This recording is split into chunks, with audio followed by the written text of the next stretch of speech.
안녕하세요. 저는 60대 자영업자입니다. 지방에서 제 이름을 건 식당을 운영하고 있어요. 감사하게도 많이들 찾아주셔서 지점도 꽤 냈습니다. 몇 년 전까지만 해도 본점 주방에서 직접 음식을 만들고 지점 관리도 도맡아 했는데요. 최근에 힘에 부쳐 딸에게 가게를 물려주고 뒤늦게 노후 생활을 즐기고 있습니다. 친구들과 여기저기 여행도 다니고요. 문화센터에서 취미로 한국 무용도 배우고 있죠. 주변 사람들은 이런 제 팔자가 참 부럽다고 합니다. 자식 잘 키워서 가게 물려준 다음 유유자적 놀기만 한다고요. 이 밥 차려달라는 남편도 없고 말이죠.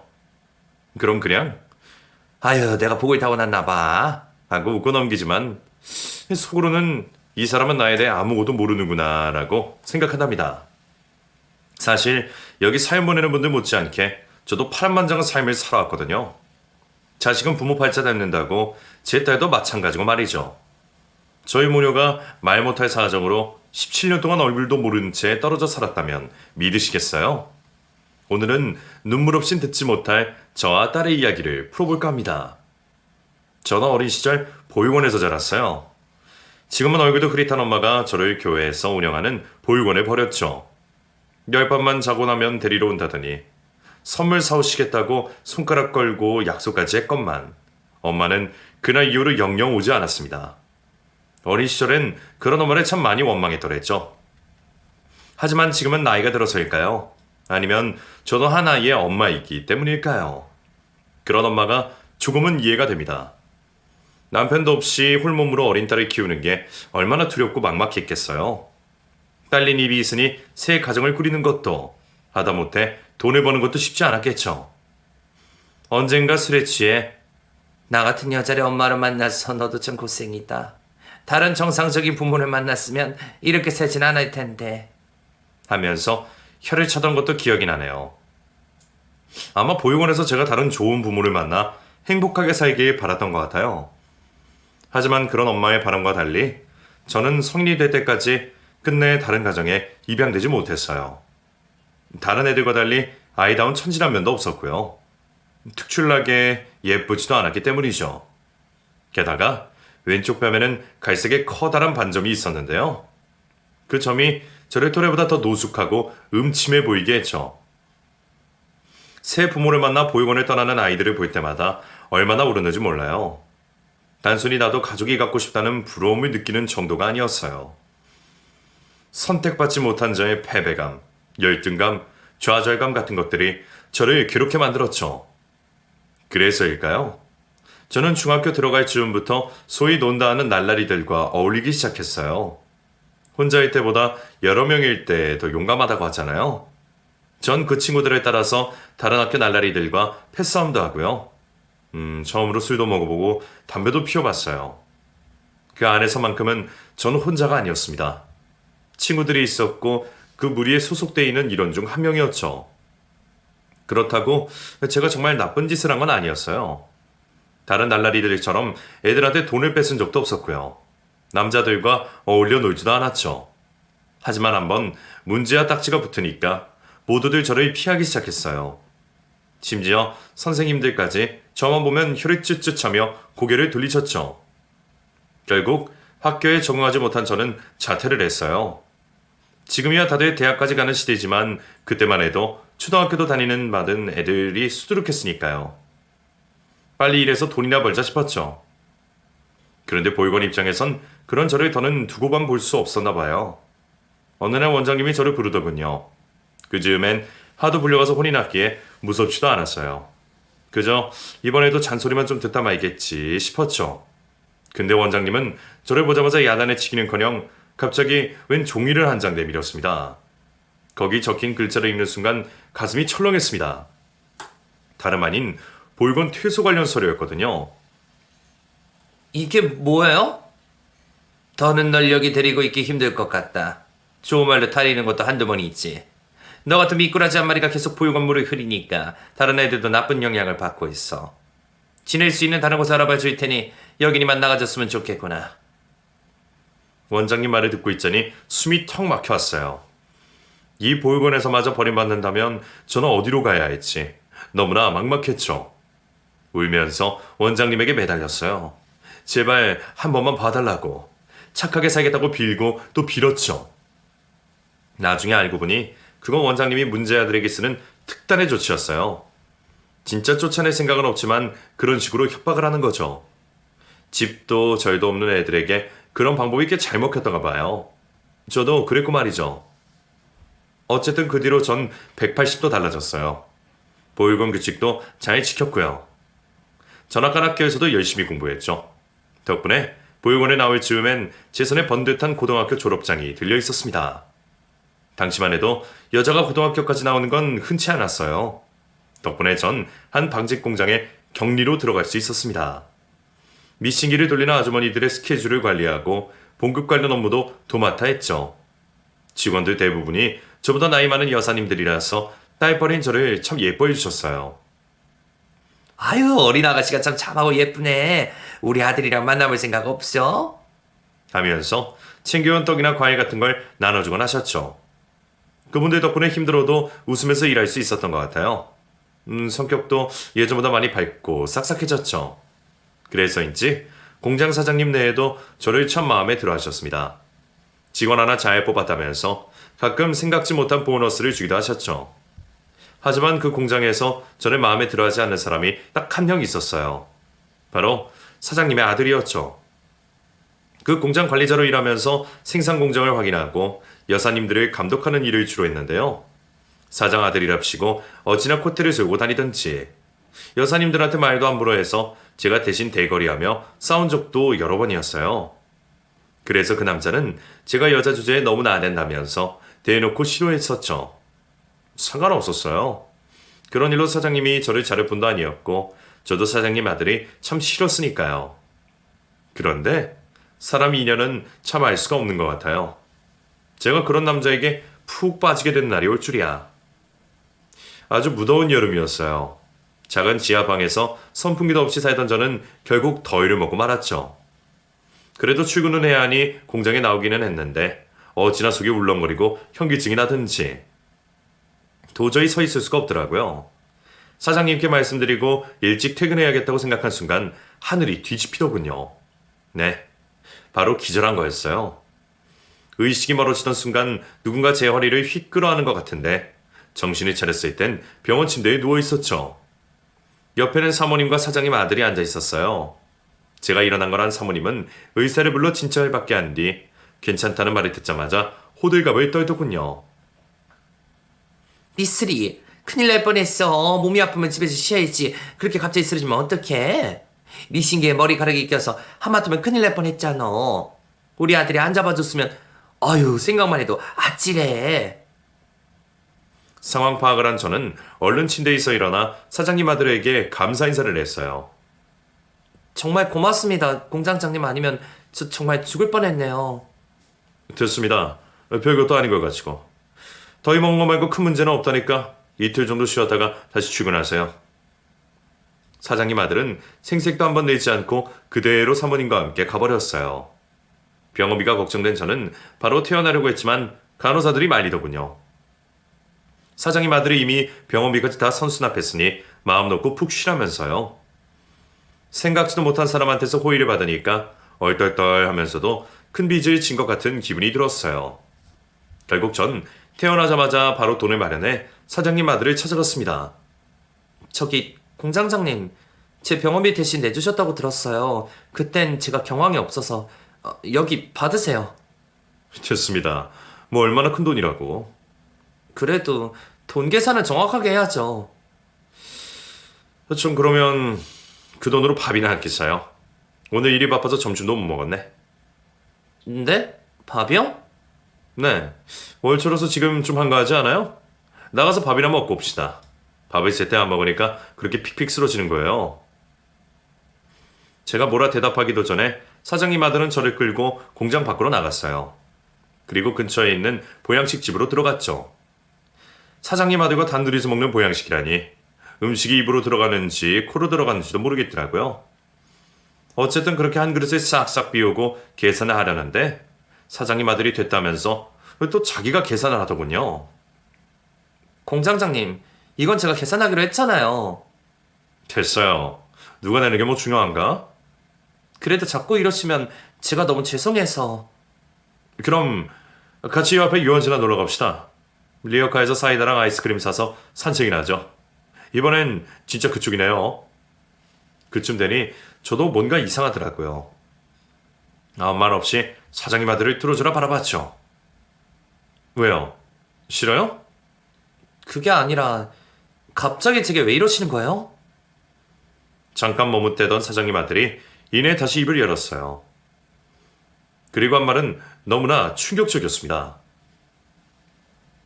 전부터 그쪽만 보면 계속 신경 쓰이고 짜증이 났어요. 나도 내가 왜 그런지 몰랐는데 얼마 전에 쓰러지는 거 보니까 알겠더군요. 내가 그쪽을 좋아하는 것 같아요. 여자로서. 그래서 이제라도 좀 잘해보려고요. 안 됩니까? 생각지도 못한 고백에 저는 벙치고 말았어요. 그렇게 얼마나 시간이 흘렀을까요? 제 대답을 기다리던 사장님 아들이 다시 입을 열었습니다. 그래서 영화 보러 갈 거예요, 말 거예요? 단순히 영화를 같이 보고 말고의 문제가 아니었어요. 앞으로 사장님 아들과의 관계를 어떻게 맺을 것인가의 문제였죠. 고민하던 저는 결국 고대를 끄덕였습니다. 좋아요. 같이 봐요, 영화. 그 말에 사장님 아들이 환하게 웃었어요. 같이 일한 지 1년이 넘었는데 웃는 얼굴을 본 건 그때가 처음이었죠. 그 미소를 본 순간 가슴이 미친 듯이 뛰기 시작하더군요. 그때 그 남자와 걷던 유원지길은 아직도 생생해요.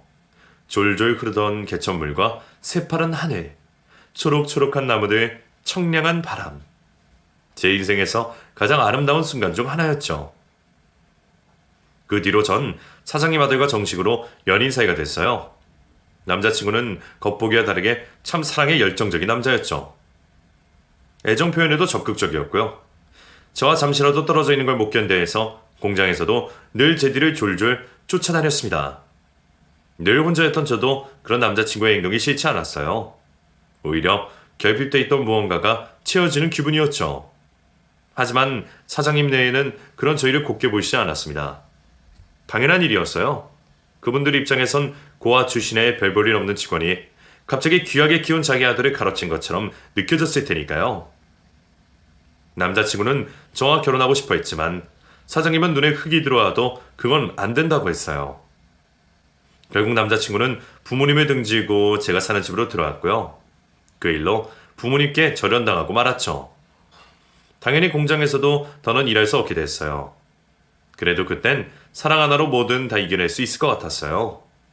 저는 부업방에서 부업을 받아다 돈을 벌기 시작했고요. 남자친구는 제철소의 기술자로 취업했죠. 얼마 안가 예쁜 아기도 저희를 찾아왔어요. 저를 꼭 닮은 딸이었는데 눈에 넣어도 아프지 않을 만큼 사랑스러웠죠. 저희 부부는 갓 태어난 딸을 안고 한 번 더 시가를 찾아갔어요. 그래도 손주를 보면 마음이 좀 달라지실 거라고 믿었죠. 하지만 그건 큰 착각이었습니다. 사장님 내에는 자기들 뜻을 거스르고 집을 나간 아들을 결코 용서하지 않으셨어요. 공장도 둘째에게 이미 물려줄 준비를 다 마쳤다고 하더군요. 문 앞에서 찬바람을 맞으며 1시간이 넘게 서 있었지만 시부모님은 끝내 문을 열어주지 않았습니다. 그 뒤로 남편은 아예 다른 사람처럼 변해버렸어요. 잘 나가던 직장도 그만두고 집에서 하루 종일 술만 마셨죠. 제가 눈에 뭐가 씌었었지? 여자 하나 때문에 부모님을 잃고 공장도 잃고 평생 남한테 굽신거리면서 납땜이라고 살아야 한다니. 내가 뭘 그렇게 잘못했다고. 술에 취한 남편은 제 앞에서 막말도 서슴지 않았어요. 보다 못한 제가 그만 좀 하라고 한 소리 하면 위협적으로 주먹을 들어올리기도 했죠. 처음엔 그런 남편을 이해하려고 했어요. 저 때문에 가족도 물려받을 재산도 다 잃게 됐으니 그 속이 오죽할까 싶었죠. 당신 마음 다 이해해요. 당분간은 아무 생각하지 말고 집에서 좀 쉬어요. 그 뒤로 전 남편 대신 나가서 돈을 벌기 시작했어요. 부업만으로는 벌이가 되지 않아서 아이를 들쫓고 식당에서 설거지를 했죠. 힘들 때마다 저를 버린 엄마 생각이 나더군요. 지금 내 꼴이 엄마랑 뭐가 다르지? 엄마도 이렇게 힘들어서 나를 버리고 할까? 그냥 사라져버리고 싶다. 하지만 이내에 이를 악물고 마음을 고쳐먹곤 했어요. 아니야, 난 엄마랑 달라. 의자에 남편도 있고 두 발 뻗고 누워 잘 집도 있잖아. 난 절대 우리 엄마처럼 자식을 버리진 않을 거야. 다행히 딸은 어디 한 군데 비뚤어진 것 없이 참 바르게 커갔어요. 5살 전부터 집에 혼자 두고 일을 다녔는데 그 어린 게 냉장고에서 우유와 빵을 챙겨 남편 밥이랍시고 챙겨주더군요. 그런 딸을 보고 뭐 느끼는 것도 없는지 남편은 여전히 술에 절어 살았습니다. 그러던 어느 날이었습니다. 평소처럼 식당 일을 끝내고 집에 왔는데 아무도 없더군요. 남편이 딸 데리고 저녁이라도 먹으러 나간 건가 싶어서 기다렸어요. 하지만 자정이 넘도록 아무도 돌아오지 않았습니다. 결국 전 경찰서로 달려가 남편과 딸이 없어졌다면서 실종 신고를 냈어요. 딸이 어디 괴한한테라도 납치된 게 아닐까 싶어서 미칠 것 같았죠. 그런데 의외의 곳에서 남편과 딸의 행방을 찾을 수 있었습니다. 바로 오래전 연을 끊은 시가였죠. 경찰이 건네준 수화기 너머에서 시어머니는 믿을 수 없는 말을 하더군요. 상철이가 먼저 연락을 했어. 자기가 잘못했다고. 너랑 끝낼 테니까 제발 자기랑 딸만은 받아달라고. 애초에 부모 자식 사이는 천륜이라고 하는데 그걸 니까지 끊어낼 수 있을 줄 알았니? 전 충격에 그대로 졸도할 것만 같았어요. 설마 남편이 이런 식으로 저를 배신할 줄은 꿈에도 몰랐죠. 어머니, 아니 사모님, 그이는 괜찮아요. 헤어질 수 있어요. 하지만 제 딸만큼 안 돼요. 우리 정숙이, 제가 배 아파 낳은 제 딸이에요. 제발 돌려주세요. 걔도 어엿한 박씨 집안 피를 이어받은 핏줄이다. 네 딸이기 전에 상철이 딸이고 내 손주야. 뭣도 없는 고아 엄마 밑에서 크는 것보단 우리가 키우는 게 맞지 않겠니? 너도 딸린 혹 없는 게 새 출발하기에 더 좋을 거고.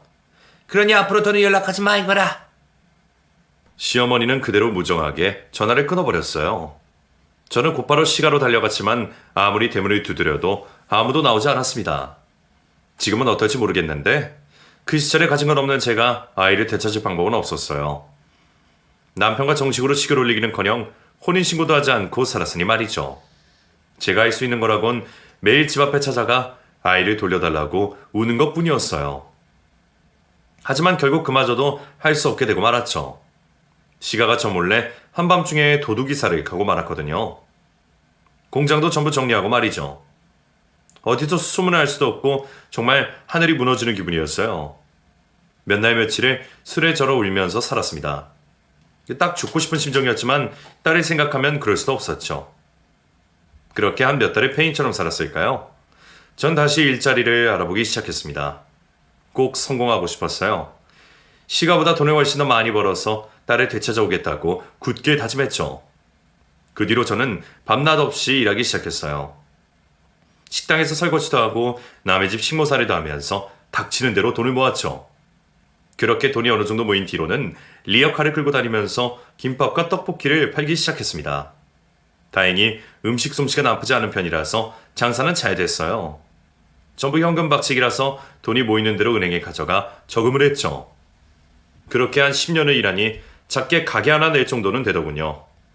고심하다가 재료값이 적게 들고 회전율이 빠른 국수집을 차렸습니다.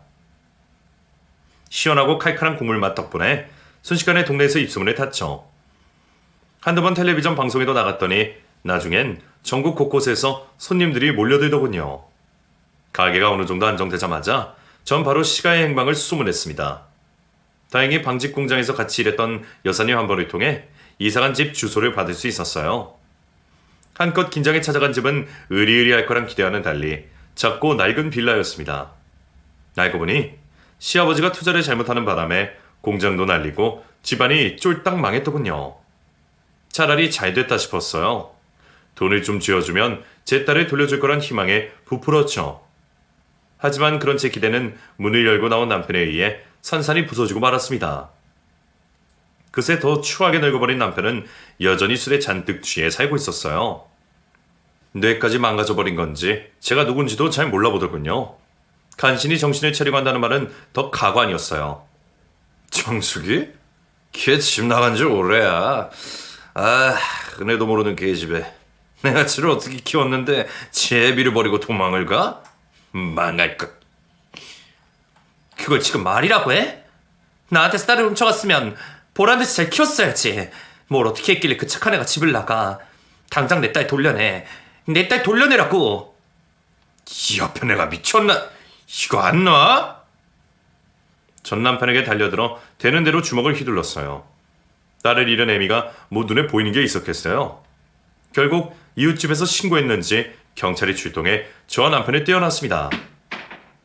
전 그런 경찰들에게 제 딸을 찾아달라고 울며 불며 매달렸지만 그 사람들도 별 뾰족한 수는 없었죠. 그 뒤로 정말 죽지 못해 산 것 같아요. 경찰은 물론 여러 보육원과 가출 청소년 쉼터를 수소문했지만 제 딸은 찾을 수는 없었어요. 죽고 싶었지만 어딘가에서 엄마도 없이 살고 있을 제 딸을 생각하면 차마 그럴 수도 없었죠. 전 애타는 마음을 달래기 위해서 더욱 일에 매진했습니다. 덕분에 음식점은 나날이 번성해 갔어요. 더는 손님을 감당할 수가 없어서 지점도 몇 개 냈죠. 통장엔 제가 생전 만져보지도 못한 큰 돈이 쌓여만 갔습니다. 부동산 사장님의 조언을 얻어 그 돈으로 새들어 장사하던 건물도 사고 집도 샀어요. 언젠가 딸을 찾으면 전부 물려주겠다는 생각으로 말이죠. 하지만 딸은 하늘로 솟은 건지 땅으로 꺼진 건지 도통 제 앞에 모습을 나타내지 않았습니다. 그러던 어느 날이었어요. 평소처럼 장사 준비를 하려고 새벽같이 집을 나선 길이었죠. 그때까지도 전 차 없이 버스를 타고 다녔는데요. 정류장 앞 의자에 웬 아가씨가 신문지를 덮고 누워있더군요. 처음엔 큰일이라도 난 건가 싶어 깜짝 놀랐어요. 하지만 자세히 살펴보니 가슴이 오르락 내리락 하는 게 자고 있는 것 같더군요. 전 그런 아가씨를 얼른 깨웠죠. 아이고, 다 큰 아가씨가 이런 데서 자면 어떡해요. 집에 가서 자요. 일어난 아가씨는 집에 갈 생각은 않고 저를 보면서 어색하게 웃기만 하더군요. 뭐예요? 여기 있지 말고 얼른 집에 가라니까. 저 집 없어요. 집이 없다고요? 네. 노숙자라고 해야 하나? 이렇게 산지 좀 됐어요. 자세히 보니 옷도 낡았고 씻은 지 오래됐는지 꿉꿉한 냄새도 나더군요. 다 큰 성인 남자도 아니고 어린 아가씨가 노숙 생활을 하는 걸 본 건 처음이었어요. 제 눈치로 보던 아가씨는 익숙한 듯 제게 쓰고 있던 모자를 벗어서 내밀더군요. 혹시 돈 좀 있으시면 적금 부탁드려도 될까요? 제가 벌써 이틀째 굶었어요. 저는 평소 길거리에서 구걸하는 사람들을 보면 절대 돈을 주지 않아요. 사지 멀쩡한 사람들이 일하면 되지 왜 구걸을 하는지 이해가 되지 않았기 때문이죠. 하지만 그 아가씨 얼굴을 본 순간 제 딸이 생각나더라고요. 내 딸도 지금쯤 이 아가씨만큼 컸을 텐데 이렇게 살고 있으면 어떡하지 싶어 가슴이 아프더군요. 결국 전 그 아가씨에게 지갑에 있던 돈을 몽땅 쥐어준 뒤 버스에 올라탔습니다. 그런데 이상하게 자꾸 그 노숙자 아가씨가 눈에 밟히더라고요. 오지랖이라고 하면 할 말이 없지만 혹시라도 무슨 험한 일은 당하는 건 아닐까 걱정이 됐죠. 잃어버린 제 딸이 생각나서 더 그랬던 것 같아요. 어린 시절 방황하던 제 모습도 겹쳐 보였고 말이죠. 망설이던 저는 결국 버스에서 내려 다시 그 노숙자 아가씨를 찾아갔습니다. 다행히 아직 그 자리에 그대로 있더군요. 저기 아가씨, 혹시 몇 살이에요? 저요? 23살이요. 나이도 먹을 만큼 먹었는데 혹시 제대로 일해서 돈 벌 생각은 없어요? 마침 우리 식당 건물 청소할 사람을 구하고 있거든요. 우리 집에서 숙식도 해결할 수 있게 해줄게요. 생각지도 못한 제안에 노숙자 아가씨의 돈이 동그래졌습니다. 갑자기 저한테 왜 그런 말을 하는 거예요? 그동안 호락호락한 삶을 살아온 건 아닌지 바로 경계부터 이기고 하더라고요. 뭐 이상한 마음 품고 그러는 거 아니에요. 나 저 사거리에서 내 이름 걸고 음식점 하고 있고 이순자라고 하면 이 동네에서 모르는 사람이 없어요. 다 큰 아가씨가 그냥 이렇게 사는 게 걱정돼서 그런 거니까 한번 생각해 봐요. 제 말에 노숙자 아가씨는 한참 말이 없었어요. 거절하는 건가 싶어 돌아서려는 순간 알겠어요. 전 강숙희라고 해요. 앞으로 잘 부탁드려요. 하고 제법 싹싹하게 대답하더군요. 잘 됐다 싶어서 아가씨에게 저희 집과 식당 주소를 알려주고 내일 찾아오라고 했습니다. 수키는 제가 생각한 것보다 훨씬 일을 잘했어요. 내성적이고 까칠한 성격 때문에 사람들과 잘 어울리지 못했지만 맡은 일만큼은 꾀부리지 않고 성실하게 했죠. 건물을 어찌나 삐까뻔쩍하게 닦아놓는지 신발 신고 밟기가 미안할 정도였어요. 집에서도 공짜로 숙식하는 게 미안하다면서 집안일을 거들곤 했습니다. 따로 일해주는 식모 아주머니가 있어서 그럴 필요 없다고 말려도 봤지만 듣지 않더라고요. 제 딸도 아닌데 이상하게 그런 모습이 참 대견하더군요. 그래서 곧자야 맛있는 거라도 사 먹으라면서 용돈을 주곤 했죠. 그런데 그게 식모 아주머니 눈에는 좋게 보이지 않았나 봐요. 사모님, 자꾸 그렇게 돈 주시면 일하는 사람 버릇 나빠져요. 안 그래도 그 아가씨 노숙자 출신이라 그런지 좀 어딘지 사람이 음험해 보이던데 조심하세요. 당시 식모 아주머니도 중학교에 다니는 어린 딸과 함께 저희 집 작은 방에서 지내고 있었는데요. 수키가 아무래도 노숙자 출신이라서 그런지 딸 교육에 좋지 않을까봐 걱정이 됐던가 봐요. 나중엔 아예 내보내면 안 되는 말까지 하더군요. 어린 게 좀 대바라진 면이 있어요. 그래도 제가 여기서 3년이나 먼저 일한 선배이자 어른인데 제 말은 들은 척도 안 하고 말이죠. 아직 어리잖아요. 아주머니가 이해하세요. 일단 한 달만 지켜보자고요. 그래도 영 아니다 싶으면 바로 내보낼 테니까. 그렇게 어르고 달래니 아주머니도 마지못해 고개를 끄덕이더군요. 두 사람이 잘 지내길 바라는 마음에 함께 식사도 몇 번 해봤지만 별 소용은 없었어요. 나중엔 수키도 제 앞에서 대놓고 그 식모 아주머니에게 쌀쌀맞게 굴더군요.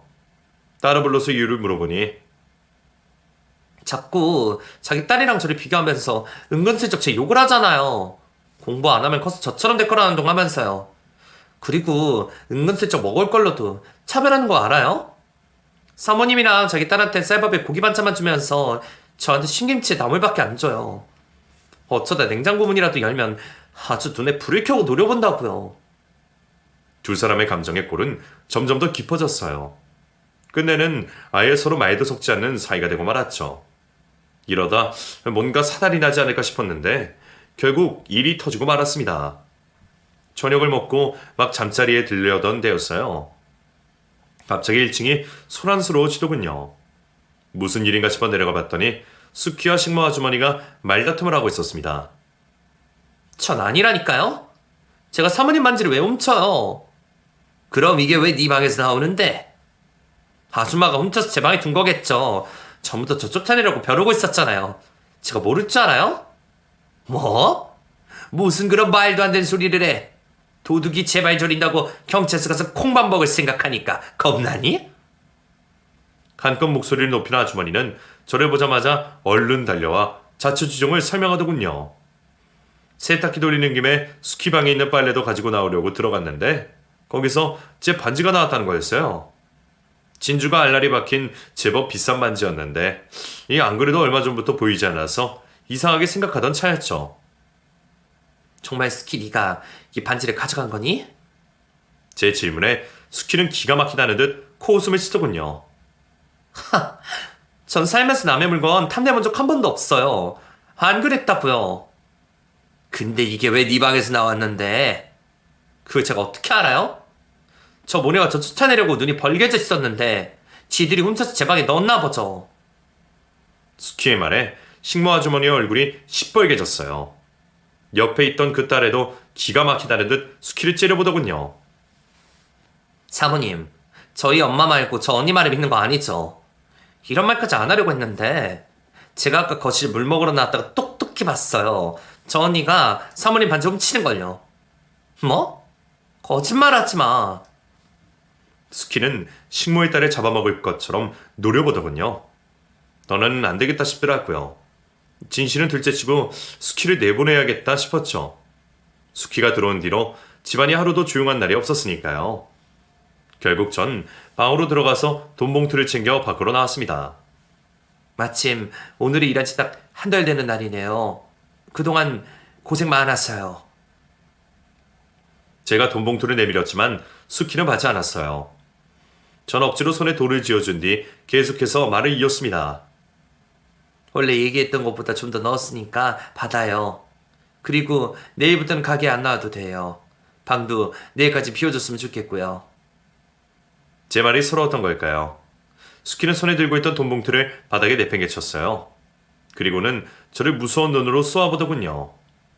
내게 무슨 원한이 있는 게 아닐까 싶을 정도로 한이 서린 시선이었어요. 한참 저를 노려보던 스키는 이윽고 생각지도 못한 말을 했습니다. 정말 제가 누군지 모르겠어요? 어떻게 모를 수가 있지? 난 보자마자 바로 알았는데. 엄마, 어떻게 이럴 수가 있어요? 어떻게 자기 딸을 못 알아볼 수가 있어? 버린 것도 모자라서 완전히 잊어버린 거야? 망치로 머리를 한 대 얻어맞은 것 같은 충격이 저를 휘감았어요. 전 그게 대체 무슨... 하고 말을 잇지 못했죠. 스키는 그런 저를 보더니 헛웃음을 치더군요. 아직도 모르겠어요? 내가 당신 딸이라고요. 17년 전에 당신의 알코올 중독자 남편이랑 같이 버린 딸 박정숙. 정숙이? 네가 정숙이라고? 처음엔 얼굴에 있는 점을 보고도 긴가민가 했어요. 근데 며칠 지내보니 바로 알겠더라고요. 목소리며 말투가 내가 맨날 꿈에 그리던 엄마가 맞구나 하고. 급기야 스키는 닭똥 같은 눈물이 뚝뚝 흘리면서 울기 시작했어요. 우는 얼굴이 어릴 때 모습과 아주 똑같더군요. 전 떨리는 목소리로 옛날 살던 동네 남편의 이름 같이 딸과 저만 알고 있는 정보를 몇 가지 물어봤어요. 전부 척척 대답하더군요.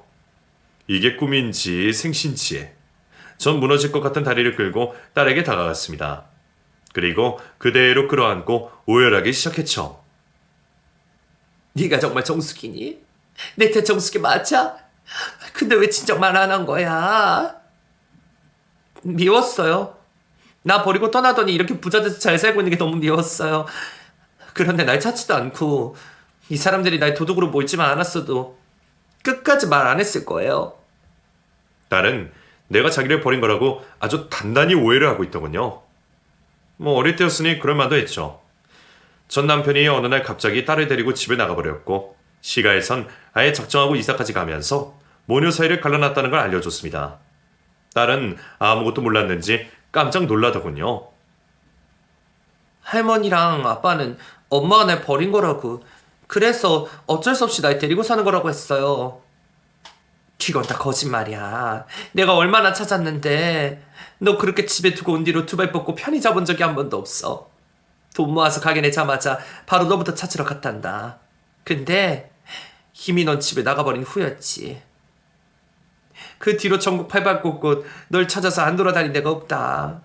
며칠 전에도 경찰에 너 실종 신고 낸 거 어떻게 됐나 확인하고 왔는데. 근데 이렇게 내 옆에 있었을 줄이야. 정말요? 정말 저 찾으러 왔었어요?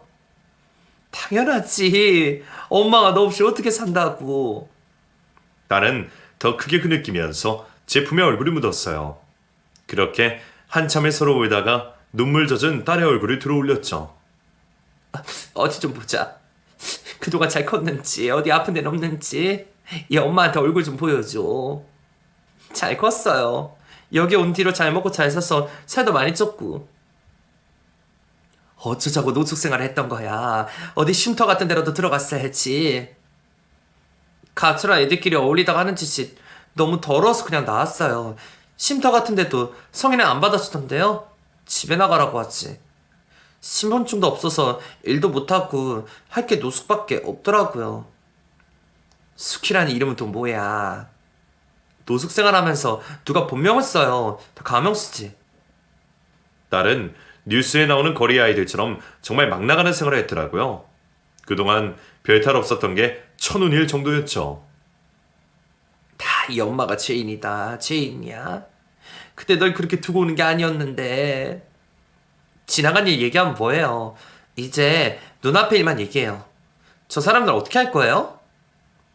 한참 울고 난 딸이 손끝으로 식모와 그 딸을 가리켰어요. 눈을 굴리면서 상황만 보고 있던 둘이 몸을 움찔하더군요. 전 진짜로 엄마 반지 안 훔쳤어요. 애초에 제가 친딸인 거 밝히지도 않았는데 그깟 반지를 왜 훔쳤겠어요?